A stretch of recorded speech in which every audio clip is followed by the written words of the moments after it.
নদীর ধারে ছোট্ট এক গ্রাম ছিল। ভোর হলে সেখানে মাটির ঘরগুলোর চালের ওপর শিশির ঝিলমিল করত। মসজিদের আজানের সুরে ঘুম ভাঙত মানুষদের। ঘরের উঠোনে গরু বাঁধা থাকত আর মুরগিরা খুটখাট শব্দে খাবার খুঁজত। সেই গ্রামে সময় যেন ধীরে হাঁটত। রহিম ছিল গ্রামের এক সাধারণ ছেলে। প্রতিদিন ভোরে সে বাবার সঙ্গে খেতে যেত। কাদামাটিতে পা ডুবিয়ে ধান দেখাশোনা করত। সূর্য উঠলে মাঠ সোনালি হয়ে যেত আর বাতাসে ভেসে আসত কাঁচা ধানের গন্ধ। কাজের ফাঁকে রহিম দূরের নদীর দিকে তাকিয়ে স্বপ্ন দেখত। সে ভাবত একদিন পড়াশোনা শিখে গ্রামের জন্য কিছু করবে। দুপুরে কাজ শেষ হলে সবাই বাড়ি ফিরত। মা রান্না করতেন ভাত ডাল আর শাক। উঠোনে বসে সবাই একসঙ্গে খেত। খাওয়ার পর বটগাছের ছায়া একটু বিশ্রাম নিত মানুষজন। কেউ গল্প করত পুরনো দিনের কথা, কেউ বা হাসিতে মেতে উঠত। শিশুরা কাঁঠাল পাতা কুড়িয়ে খেলনা বানাত।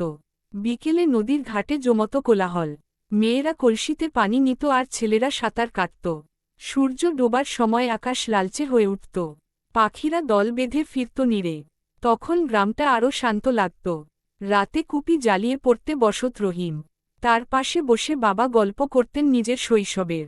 মায়ের মুখে থাকত মৃদু হাসি। বাইরে ঝিঝি পোকার ডাক আর দূরে নদীর মৃদু শব্দ। সেই নীরবতার মধ্যে গ্রামটা ঘুমিয়ে পড়ত। এই ছোট্ট গ্রামেই ছিল মানুষের সুখ দুঃখ আর আশা।